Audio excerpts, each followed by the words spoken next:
All right, all right, all right. And just like that, we are back. Welcome to Co-Video Live TV, episode number 26. Didn't believe we'd be at it, going at it this long. It is episode 26. Today would be what?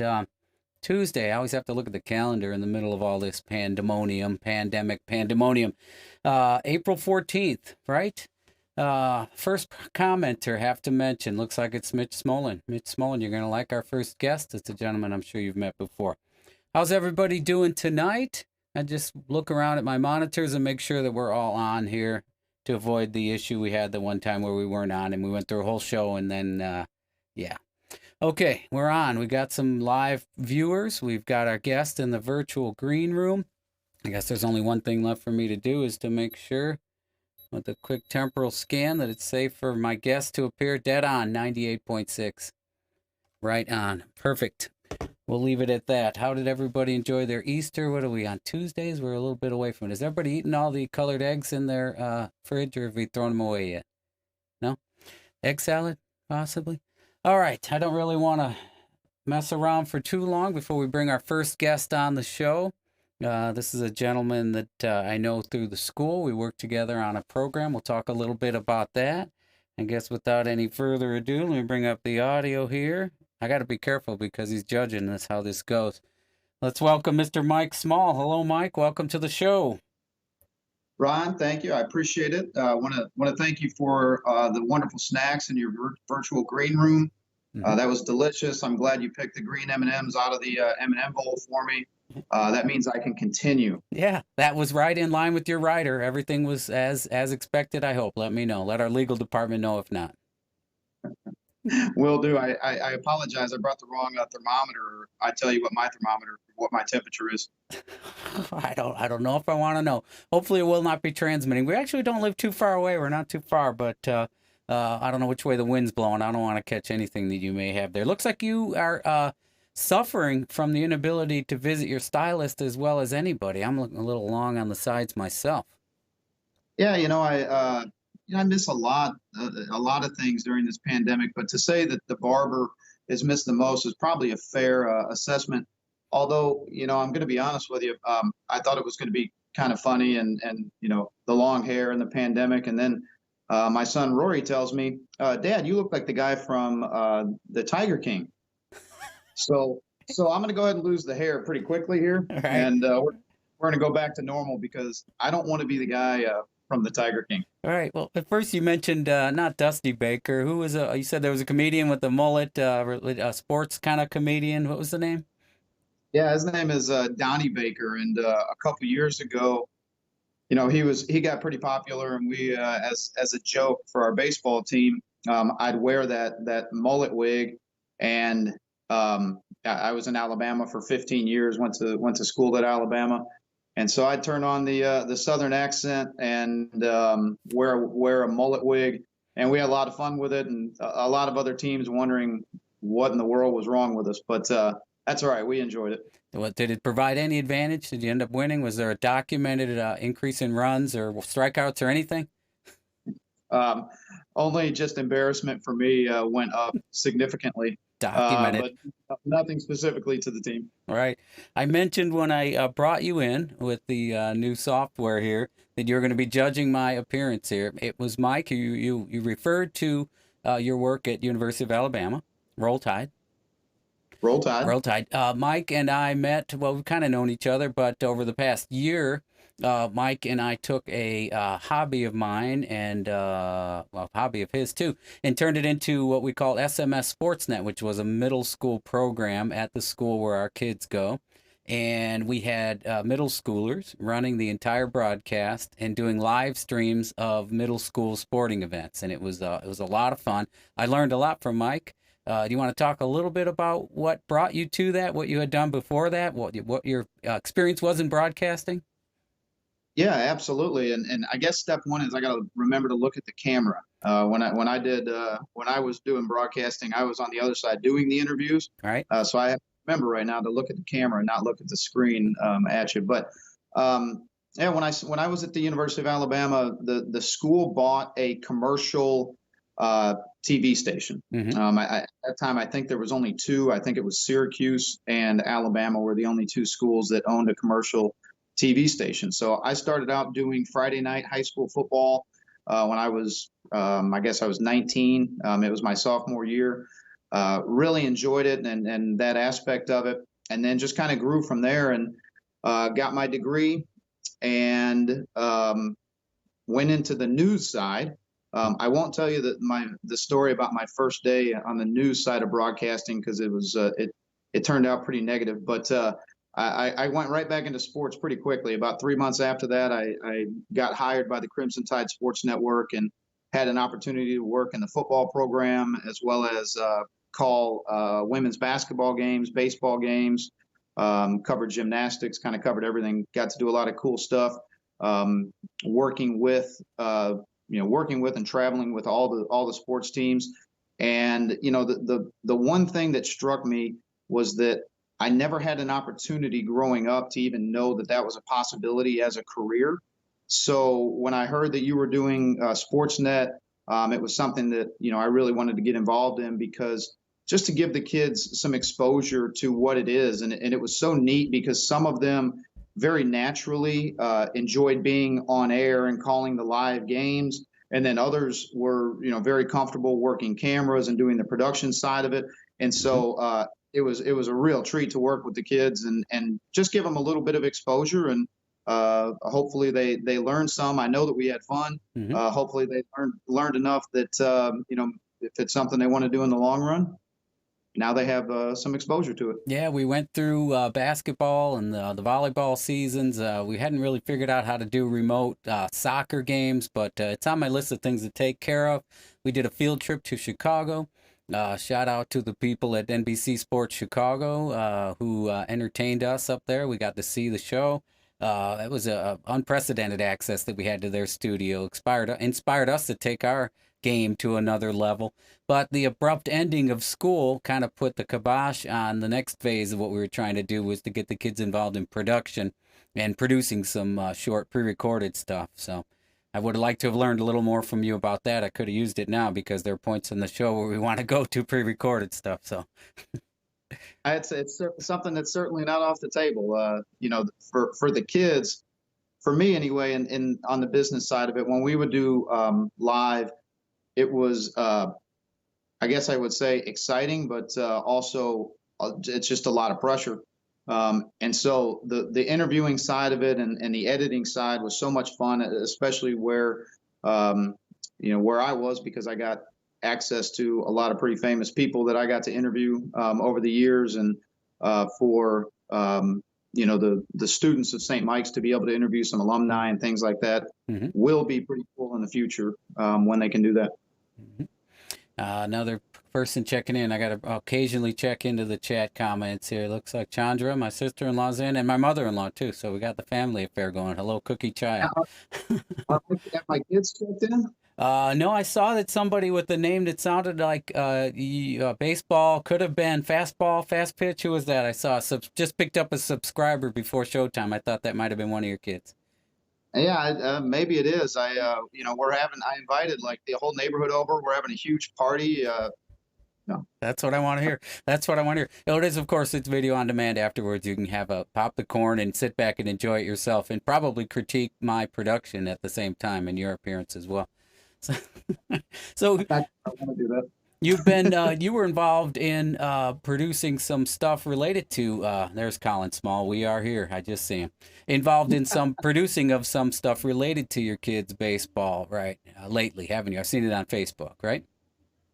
Yeah, we've this whole thing's been really, really interesting. From a business standpoint, which I know we'll get into in a little bit, I've had to make some changes for myself, but a big part of what I do and what I really, really love to do is coaching baseball, coaching youth sports in general, but specifically baseball. And it's really interesting to try to figure out how to take something so physical and turn it virtual and try to figure out a way that they can still learn and get better while being able to do virtually nothing physically with another team. So, we talked about it. I'm the general manager of Morris Elite Baseball, and which is based here in Cherville, and we have kids from all over northern Indiana. Lots of kids that are involved in it, so it's pretty important to make sure that they get everything out of it that they deserve. And we spent 5 months, November, December, January, February, and then the first week or so of March, training and doing lots of different practices and just doing a ton. And the kids were literally days away from starting their season, and all of this happened. So we had to figure out, what do we do? So we went to YouTube. We started making YouTube videos so that kids could pull it up on their phones and see how to do certain drills, how to do workouts, how to do arm care. And we started doing things like that. And then all of the coaches are doing Zoom calls with their team. Mm-hmm. I do mine every Monday at noon with my 16-year-old team. And it's great just to see the guys. And then we're always tying in something for them. It was pretty cool. We had yesterday, we had a professional country guitarist on, and he's 26 years old, and he just made it big time. They just signed a big time record contract, and he talked about what he did to be able to get to that point, to be in the top of his profession. Mm-hmm. And it was amazing how it overlapped what we try to do with baseball. And our team is what we consider a college prep team, and so all of our players expect to be able to play college if that's what they choose to do. And so for him to speak, how to get to a certain level was really, really cool. And I know the kids enjoyed it a lot. And we've got some former players coming up that they don't even know about yet. But if they're watching this, now they know that we've got some players coming on future Zoom calls. And eventually one day we'll be back out on the field, which I can't wait for. Hey, I got a comment over here. Looks like a USC Trojan fan saying no tide. I don't know. I don't want to aggravate my guess here. If the season doesn't get pushed back, we'll find out week 1, right? All right. Hey, speaking of season, so the baseball is none, down to 0, canceled, postponed. What do you foresee? Yeah, so high school is completely done. They've canceled it for the rest of the year. What they did allow is that the high school players that play for a travel organization can participate with their travel organization, but you're limited on the number of people, of course. Mm-hmm. So for us, it's virtually impossible. We can't really practice at all because we can't get any size groups together. Mm-hmm. But the stay-at-home order is set to expire, Monday at 11:59 p.m. Who knows if Governor Holcomb's going to change that or not? But if he does not, then on Tuesday we'll be practicing. Right. If Mother Nature allows, we'll be practicing. And so then after that, we'll get the kids out and ready because, they've been doing some stuff on their own, but it's very, very important, obviously, from a safety and, conditioning standpoint that we've got them ready to go for the games. But for the high school kids, we've heard virtually nothing. Everything is kind of a go. We don't start playing until June, and so far everything's a go. The younger kids have already had tournaments that are they're all just postponed at this point. We don't know what they're going to do. They're probably going to wind up pushing it back to August, September, and try to get them in, early fall before the weather gets bad. So, it's crazy though. There's so much money in youth sports, and you're trying to do what's best for the kids, but there's a lot of money involved in it for parents, for organizations, for tournaments, and so. You just try to do what's right for the kids at the end of the day. You mentioned high school sports. You were involved with Andrean baseball, or your son plays, but were you involved in the coaching there too, or helping? Yeah, Colin's a sophomore at Andrean. I don't do anything with the coaching with Andrean. Just get to be a fan and a critic of the coaches. Is that fair? Hey, I was thinking. My season, so I get to do that during high school season. When we were speaking of Andrean graduates, Mike, one of the fun things that we did with the middle school program, with the SMS Sportsnet program, was to bring on a St. Michael's School alum who's now playing at Vanderbilt, Mike Doolin, right? Who was part of the state championship team. Yeah, I think he can pitch a little bit. Yeah. See if he wants to do that and go to Vanderbilt or something. I was trying to get him on. Hopefully, bring him back on the show. Get a hold of him.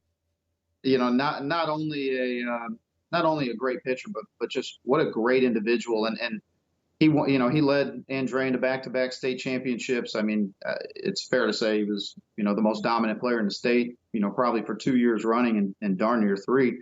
But, what I thought was really cool is Colin played last year as a freshman. He played on the freshman and the JV teams, and the varsity would come back at times, and Michael Doolin would get out of his car and he would go on the field and start helping him, rake the field and put things away and put the tarps back out.